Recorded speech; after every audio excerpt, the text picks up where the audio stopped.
Hello student, कैसे हैं आप। नेक्सस एजुकेशन पॉइंट में आपका स्वागत है। आज हम बात करेंगे क्लास 11th की हिस्ट्री का चैप्टर नंबर 7, बदलती हुई सांस्कृतिक परंपराएं। बदलती हुई सांस्कृतिक परंपराओं की संपूर्ण जानकारी के लिए हमारे इस वीडियो को लास्ट तक देखिए। अगर आप हमारे चैनल पर नए हैं तो हमारे चैनल को सब्सक्राइब करें, लाइक कमेंट शेयर करना ना भूलें। चलिए शुरू करते हैं। मानवतावादी विचार। मानवतावादी लोगों का तर्क था कि मध्य युग में चर्च ने लोगों की सोच को इस तरह जकड़ रखा था कि यूनान और रोमन वासियों का समस्त ज्ञान उनके दिमाग से निकल चुका था। स्टूडेंट, मध्य युग 5वीं शताब्दी से 14वीं शताब्दी का जो युग था वो मध्य युग था, और इस मध्य युग को हम अंधकार के युग के नाम से भी जानते हैं। और ये युग जो था 5वीं शताब्दी से 14वीं शताब्दी तक था। 5वीं से 14वीं शताब्दी में ईसाई धर्म को एक राज धर्म घोषित किया गया था। 5वीं शताब्दी से पहले यूनान और रोमन साम्राज्य की स्थापना थी। इसी आधार पर यूनान और रोमन वासियों ने लोगों को धर्म का पाठ तो पढ़ाया और विकास की तरफ भी ध्यान दिया। लेकिन जब 5वीं शताब्दी में जब यूरोप के अंदर ईसाई धर्म घोषित कर दिया गया तो लोगों के मार्ग पर अब धर्म का बोलबाला हो गया और समस्त ज्ञान उनके दिमाग से निकल चुका था। इसका तात्पर्य ये था। मानवतावादी विचारधारा का जो आरंभ हुआ था वो 15वीं शताब्दी से माना जाता है। चलिए देखते हैं मानवतावादी विचारधारा की विशेषताएं क्या क्या हैं। मानवतावादी विचारधारा की विशेषताएं, इसकी पहली जो हेडिंग से वाद विवाद को महत्व। जी, मानवतावादियों ने वाद विवाद पर जोर दिया। इनके अनुसार जिस प्रकार शरीर को मजबूत करने के लिए व्यायाम जरूरी है, ठीक उसी प्रकार मस्तिष्क की ताकत को बढ़ाने के लिए वाद विवाद आवश्यक है। इसलिए मानवतावाद की ये प्रमुख विशेषताएं। दूसरी है बहुत ज्ञान तथा जानकारी सीमित। तो मानवतावादियों के अनुसार व्यक्तियों का ज्ञान धार्मिक शिक्षा तक सीमित नहीं है, बल्कि इसमें व्याकरण, अलंकार, शास्त्र, कविता, इतिहास तथा नीति दर्शन आदि भी आते हैं। तीसरी विशेषता है रोम संस्कृति के आधार पर कानून का अध्ययन। इसके अंतर्गत इतिहासकारों के अनुसार रोम सभ्यता का अध्ययन प्राचीन यूनानी शब्द के माध्यम से किया जाना चाहिए। अधिक प्राचीन लेखकों की रचनाओं का अध्ययन अच्छी तरह से किया जाए और रोम संस्कृति के आधार पर कानून का अध्ययन होना चाहिए। ये मानवतावाद की तीसरी विशेषता है। तो चौथी विशेषता है मानव स्वभाव बहुमुखी है। जी, मानवतावादियों के अनुसार मानव स्वभाव जो है वो बहुमुखी है। मानवतावादी संस्कृति मानव जीवन पर धर्म का नियंत्रण कम था। मानवतावादी के अनुसार मनुष्य का स्वभाव बहुमुखी है। जी, मानवतावादी मानव स्वभाव बहुमुखी के कारण ये इनके पक्ष में यानी धर्म के हस्तक्षेप का विरोध करते हैं। ये मानवतावाद की प्रमुख विशेषताएं। आगे देखते हैं मानवतावादी विचारों का अनुभव सर्वप्रथम इतालवी शहर में ही क्यों हुआ। ये मोस्ट वेरी इंपॉर्टेंट क्वेश्चंस बच्चे कर रहे हैं, इनसे ध्यान से देखिएगा। मैं एक एक करके आपकी हेडिंग से एक्सप्लेन कर रहा हूँ, उसे बहुत ही ध्यान से करके आप नोट भी कर सकते हो। चलिए देखते हैं मानवतावादी विचारों का अनुभव सर्वप्रथम पितावली नहीं इतावली शहरों में हुआ। इस शहर में मानवतावादी विचारों का अनुभव होने के निम्नलिखित कारण थे। जी, पहला इसका एक कारण है, देखते हैं बहुत ध्यान से, इन नगरों में खुले विश्वविद्यालयों का होना।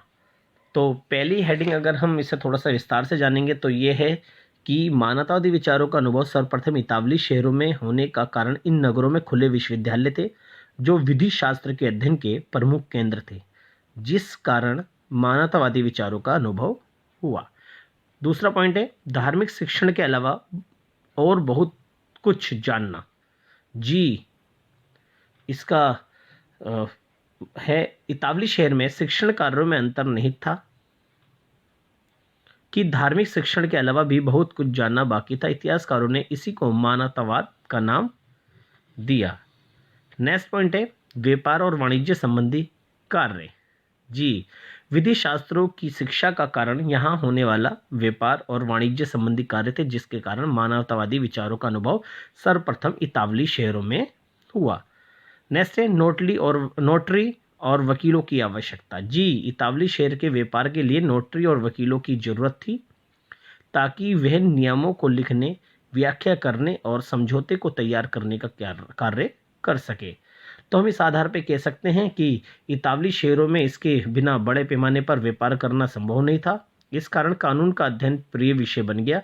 इसलिए इतावली शहरों में मानवतावादी विचारों का अनुभव होना आरंभ हो गया।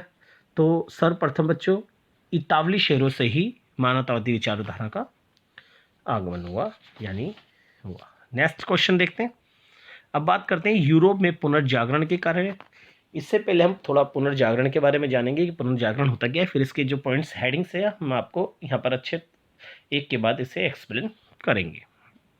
जी, पुनर्जागरण से पहले का काल अंधकार का समय था, क्योंकि प्रारंभ में पिछली सदियों के विद्वान यूनानी और रोम संस्कृतियों के बारे में बहुत कुछ जानते थे। इनके अनुसार लोगों के जीवन में धर्म का महत्वपूर्ण स्थान था। इटली में पुनर्जागरण से जुड़ी अनेकों बातें 14वीं और 15वीं शताब्दी में विद्वान थी। यूरोप में आए परिवर्तनों में केवल प्राचीन रोम और यूनान की सभ्यताओं का ही हाथ नहीं था, बल्कि अनेक कारकों ने भी अपनी भूमिका निभाई। जी, यहाँ पर यह बताया गया कि पुनर्जागरण जो था यूरोप में 15वीं शताब्दी से यानी मानवतावादी विचारधारा के साथ ही आया। चलिए, इतावली शहर का प्रभाव। जी, यूरोप में पुनर्जागरण का पहला कारण है इतावली शहर का प्रभाव। तो मानवतावादी विचारों का अनुभव सर्वप्रथम इतावली शहरों में होने का कारण इन शहरों में खुले विश्वविद्यालय का होना था, जो विधि शास्त्र की शिक्षा का कारण था। यहाँ होने वाला व्यापार और वाणिज्य क्रियाकलाप थे। इन सभी बातों के आधार पर पुनर्जागरण को बढ़ावा मिला। जी, लोगों ने जो पुराने तौर तरीके के जो धर्म के हस्तक्षेप था उसके मार्ग को छोड़ा और अपने विकास और अपने शिक्षा यानी अपने जागरूकता की ओर ध्यान दिया और लोगों में बदलाव आया। दूसरा है मानवतावादी संस्कृति के अनुसार मानव जीवन पर धर्म का नियंत्रण कम होना। जी, मानवतावादी संस्कृति के अनुसार मानव जीवन पर धर्म का नियंत्रण कम होना चाहिए। इटली के लोग भौतिक संपत्ति, शक्ति और गौरव के इच्छुक थे। मानवतावादी एक बर्बरों ने संपत्ति अधिग्रहण का पक्ष लिया। इससे भी यूरोप में पुनर्जागरण को गतिशीलता प्राप्त हुई। नेक्स्ट है कला, वास्तुकला और ग्रंथों आदि के आधार पर पुनर्जागरण को बढ़ावा। जी, इसके अंतर्गत देखते हैं ध्यान से कि कला, वास्तुकला और ग्रंथों मानवतावादी विचारों को फैलाने में महत्वपूर्ण भूमिका निभाई और यूरोप में पुनर्जागरण को बढ़ावा मिला। जी, बहुत सारे विचारकों ने लोगों में जागरूकता उत्पन्न करने के लिए कला, वास्तुकला और ग्रंथों के माध्यम से लोगों को जागरूक करा, जिसके अंदर लोगों में बदलाव आया और यूरोप में पुनर्जागरण को बढ़ावा मिला। नेक्स्ट है मुद्रण प्रौद्योगिकी के परिणाम स्वरूप। जी, मुद्रण प्रौद्योगिकी के परिणाम स्वरूप पुस्तकें अधिक मात्रा में प्रकाशित होने लगी। अब विचार, मत और जानकारी का तेजी से विस्तार होने लगा। इसका मतलब ये है कि जब जर्मन के जो गुटेनबर्ग थे, उन्होंने प्रिंटिंग प्रेस का जब आविष्कार करा था, तो यहाँ से मुद्रण प्रौद्योगिकी का आरंभ हुआ और बहुत अधिक मात्रा में जो पुस्तकें थी वो छपने लगी और बहुत सारे विद्वान, लेखक, विचारकों ने अपनी पुस्तकें लोगों को जागरूक करा, पुस्तकों के माध्यम से लोगों को जागरूक करा, जिसके कारण यूरोप में पुनर्जागरण को बढ़ावा मिला। विचार, मत और जानकारी का विस्तार। जी, एक ये भी पुनर्जागरण को बढ़ावा देने का एक कारण है कि विचार, मत और जानकारी का विस्तार, लोगों के विचार और मत और जानकारी का विस्तार, तेजी से लोगों ने जानकारी प्राप्त करने लगी, क्योंकि जितनी जानकारी धर्म के आधार पर थी वो और कुछ भी, जैसे कि आर्थिक विकास के लिए बहुत कुछ जानना चाहते थे लोग, तो इससे भी यूरोप में पुनर्जागरण को बढ़ावा मिला। अब नेक्स्ट क्वेश्चन है इटली की वास्तुकला की विशेषताएं। जी, इटली की वास्तुकला की पहली विशेषता है इटली की वास्तुकला में गिरिजाघर, राजमहल, किले आदि आते हैं। नेक्स्ट है सेकंड है इटली की वास्तुकला के नमूने क्लासिकी शैली से बने होते हैं। नेक्स्ट है प्रत्येक भवन को विभिन्न प्रकार के चित्रों, मूर्तियों और विभिन्न प्रकार के आकृतियों से सजाया गया है। नेक्स्ट है पोप धनी व्यापारियों और अभिजात वर्गों के लोगों ने इस शैली के अनुसार भवन बनाए। जी, इटली की वास्तुकला में अब अगर देखोगे तो इसकी वास्तुकला में अधिकतर तुम्हें गिरिजाघर, राजमहल जैसी चीज़ें पाई गई हैं। यहाँ की वास्तुकला जो है क्लासिक की शैली से बने हुए हैं। यहाँ पर विभिन्न प्रकार के भवन हैं, चित्रों और मूर्तियों का प्रयोग किया गया है और बहुत सारी आकृतियों से भी सजाया गया है। तो ये इटली की वास्तुकला थी। और नेक्स्ट है इस्लामी वास्तुकला की विशेषता। तो अगर इस्लामी वास्तुकला की हम बात करें, इटली वास्तुकला से बिल्कुल विपरीत है। क्योंकि इटली की वास्तुकला में गिरजाघर और आपके राजमहल आदि आते हैं, जबकि इस्लामी वास्तुकला में मस्जिद, मकबरे और दरगाहें आदि आते हैं। इस्लामी वास्तुकला में ज्यामितीय डिज़ाइन और पत्थरों के काम का प्रयोग किया गया है। ऊंची मीनारों और आंगनों का प्रयोग हमें इस्लामी वास्तुकला में देखने को मिलता है। इस्लामी वास्तुकला में चित्रों और मूर्तियों आदि की आकृतियों के चिन्हों की मनाही की गई है। जी, ये हमारी इस्लामी वास्तुकला की प्रमुख विशेषता है। अब बात करेंगे ईसाई धर्म में वाद विवाद क्यों हुआ, इसके क्या परिणाम निकले। बच्चों, ये बहुत ही ज़्यादा बेस्ट वेरी इंपॉर्टेंट क्वेश्चन है जो हम कर रहे हैं। ये एक आपके एग्जाम में बहुत ही डीप करके मतलब कंटिन्यू क्वेश्चन ज़्यादा पूछता है। चलिए, ईसाई धर्म में वाद विवाद क्यों हुआ, इसके क्या परिणाम निकले। बात करेंगे व्यापार तथा सरकार सैनिक विजय तथा कूटनीति संपर्कों के कारण इटली ने नगरों और राज दरबारों के दूर दूर के देशों से संपर्क हुए और ये नई संस्कृति की शिक्षा तथा संपन्नशाली व्यक्तियों द्वारा प्रशंसा ही नहीं बल्कि उसको अपनाया भी गया। इसके परिणाम स्वरूप ईसाई धर्म में वाद विवाद हुआ। जी, अब बात करेंगे ईसाई धर्म में वाद विवाद के कारण। मानवतावादियों ने ईसाइयों को अपने पुराने धर्म ग्रंथों के तरीकों का पालन करने का उपदेश दिया। मानवतावादियों ने अनावश्यक कर्मकांड और अनुवासों का घोर विरोध किया, इसलिए ईसाई धर्म में वाद विवाद हुआ। नेक्स्ट है, मानवतावादियों के अनुसार मानव को जीवन मुक्त रूप से चलने की पूरी स्वतंत्रता है। नेक्स्ट पॉइंट है, मानवतावादियों का मानना था चर्च एक लालची व लूट खसोट वाली संस्था बन चुकी है, इसलिए इसमें वाद विवाद को बढ़ावा मिला। नेक्स्ट है, चर्च द्वारा किसानों पर लगाए गए करों का विरोध किया गया। ये सारे जो कारण थे ये थे ईसाई धर्म में वाद विवाद के। अब बात करेंगे ईसाई धर्म में वाद विवाद के क्या परिणाम निकले। पहला, ईसाई धर्म में वाद विवाद का पहला परिणाम निकला कैथोलिक चर्च में कई सुधार हुए। सेकंड है, मानवतावादी विचारों को बढ़ावा मिला। किसानों को करों से मुक्त किया गया। मानव को अपनी पसंद के अनुसार उपासना करने की स्वतंत्रता दी। पादरियों का सादा जीवन और निर्धनों की सेवा पर जोर दिया गया। ये हमारा जो क्वेश्चन था वो था ईसाई धर्म में वाद विवाद क्यों हुआ और इसके क्या परिणाम निकले। ये मोस्ट इम्पोर्टेंट क्वेश्चन है। हम अभी तक जितने भी क्वेश्चन कर रहे हैं बहुत ही ज़्यादा इंपॉर्टेंट है। अब इटली के नगरों का पुनरुत्थान। जी, पहला पॉइंट है, पश्चिमी यूरोप का लातिनी चर्च के नेतृत्व में एकीकरण हुआ। इटली के नगरों का पुनरुत्थान का दूसरा है, इटली का छोटे छोटे राज्यों में विभाजन होना। बाइजेंटाइन साम्राज्य और इस्लामी देशों से व्यापार को बढ़ावा देना। नेक्स्ट क्वेश्चन है, मुद्रण प्रौद्योगिकी के लाभ। जी, जो हमारे यहाँ पर प्रिंटिंग प्रेस आई थी यूरोप के अंदर, जिससे मानवतावादी विचारधारा और पुनर्जागरण को गतिशीलता प्रदान प्राप्त हुई, तो उस मुद्रण प्रौद्योगिकी का पहला लाभ है पुस्तकों का अधिक मात्रा में प्रकाशित होना। सेकेंड है, मुद्रण प्रौद्योगिकी के कारण ज्ञान का प्रसार होना। नेक्स्ट है, मुद्रण प्रौद्योगिकी से यूरोप में पुनर्जागरण को बढ़ावा मिला। और नेक्स्ट है, मुद्रण प्रौद्योगिकी से लोगों को शिक्षा में रुचि हुई। नेक्स्ट है, रेनेसां शब्द की व्याख्या। रेनेसां का शाब्दिक अर्थ है पुनर्जागरण। ये 14वीं शताब्दी से 17वीं शताब्दी में हुए सांस्कृतिक परिवर्तनों को दर्शाता है। यानी बच्चे, जो 14वीं से 17वीं शताब्दी के बीच में जो परिवर्तन आया था यूरोप के अंदर, उस सांस्कृतिक परिवर्तनों को ही हमने रेनेसां शब्द को दर्शाया गया, यानी रेनेसां शब्द के बारे में बताया गया। इस सांस्कृतिक आधार एक नया विश्वास था कि व्यक्ति अपने बारे में स्वयं निर्णय लेने और अपनी दक्षता को बढ़ाने में समर्थ है। ऐसा व्यक्ति आधुनिक था, जबकि मध्यकालीन मानव पर चर्च का नियंत्रण था। जी, रेनेसां शब्द में ये बताया गया कि 14वीं और 17वीं शताब्दी में जो सांस्कृतिक परिवर्तन हुआ उसे हमने पुनर्जागरण या रेनेसां कहा गया। और जबकि ये बोला गया जो 5वीं से 14वीं शताब्दी का जो मध्य युग था उसमें केवल मानव पर चर्च का ही नियंत्रण था, बल्कि पुनर्जागरण में ऐसा चर्च का जो प्रभाव था वो कम हो गया था। नेक्स्ट है, कलाकार और यथार्थवाद। जी, कलाकार और यथार्थवाद का है। पहला है, नई परंपरा सजीव मूर्तियों का निर्माण।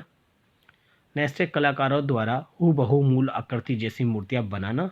चित्रकारों द्वारा भी यथार्थ चित्र बनाने का प्रयत्न। जी, यूरोप के जो यथार्थ कलाकार थे उन्होंने अपनी आकृतियों सजीव मूर्तियों के माध्यम से उन्होंने ऐसा अमूर्त रूप दिया ताकि जो मूर्तियाँ थी मानो ऐसा लगता था कि जैसे उसमें जान फूंक दी हो। तो यानी यथार्थ चित्र बनाना, यथार्थ मतलब एक पॉजिटिव चित्र बनाना, जो कि चित्र देख के ही लोग उसकी तरफ आकर्षित हो जाते थे, ये इसके बारे में बताया गया।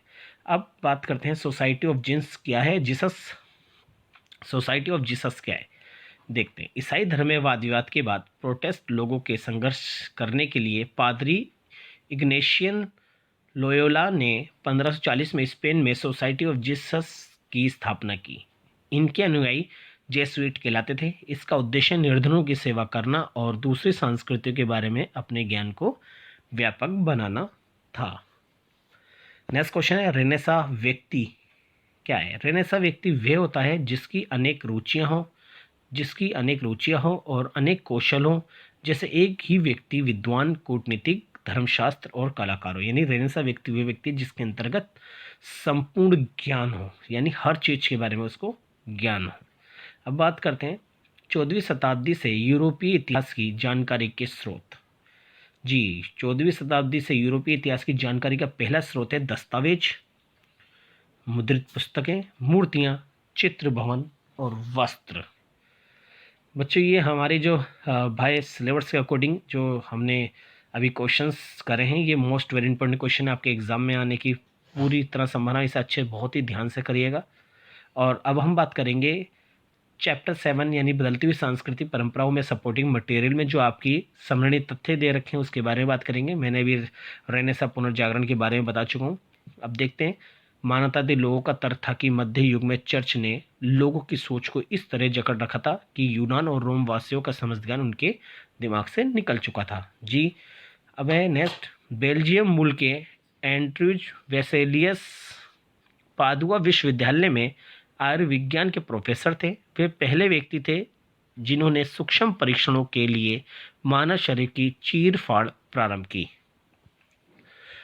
नेक्स्ट है, अरबों ने प्लेटो को अफलातून और एरिस्टोटल को अरस्तु कहा था। जी, अरबों ने प्लेटो को अफलातून और एरिस्टोटल को अरस्तु कहा था। नेक्स्ट है, मानवतावादी मानते थे कि मनुष्य को ईश्वर ने बनाया है, लेकिन उसे अपना जीवन मुक्त रूप से चलाने की पूरी आज़ादी है। मनुष्य को अपनी खुशी इसी विश्व में वर्तमान में ही ढूंढनी चाहिए। जी, मार्टिन लूथर के समकालीन कोपरनिकस ने खोजकर बताया कि पृथ्वी से सारे ग्रह सूर्य के चारों ओर परिक्रमा करते हैं। नेक्स्ट है, लियोनार्डो दा विंसी एक चर्चित कलाकार था। इसकी अभिरुचि वनस्पति विज्ञान, शरीर रचना विज्ञान से लेकर गणित, शास्त्र और कला तक विस्तृत थी। इन्होंने ही मोनालिसा और दी लास्ट सपर जैसे चित्रों की रचना की थी। जैसे जर्मन निवासी जोहानेस गुटेनबर्ग ने सबसे पहले छापे खाने का आविष्कार किया। उसने सर्वप्रथम बाइबल की 150 प्रतियां यानी प्रतिलिपि छापी। नेक्स्ट है, इंग्लैंड के शासकों ने रोम के पोप से संबंध तोड़ दिए और वे इंग्लैंड के चर्च के प्रमुख बन गए थे। नेक्स्ट है, ईसाई धर्म के अंतर्गत मतभेद पाप स्वीकारोक्त दस्तावेज की आलोचना, चर्च द्वारा लगाए गए नए करों का विरोध किया गया। अब नेक्स्ट है, सपोर्टिंग मटेरियल पर आधारित है। ये आपके सपोर्टिंग मटेरियल में क्वेश्चन दे रखे हैं। कैथोलिक चर्च ने भी अनेक सुधार किए, सादे जीवन और निर्धन की सेवा पर जोर दिया। गैलीलियो इटली का एक महान वैज्ञानिक था। उसने दूरबीन यंत्र का आविष्कार किया और खगोल शास्त्र के अनेक तत्वों और रहस्यों का पता लगाया।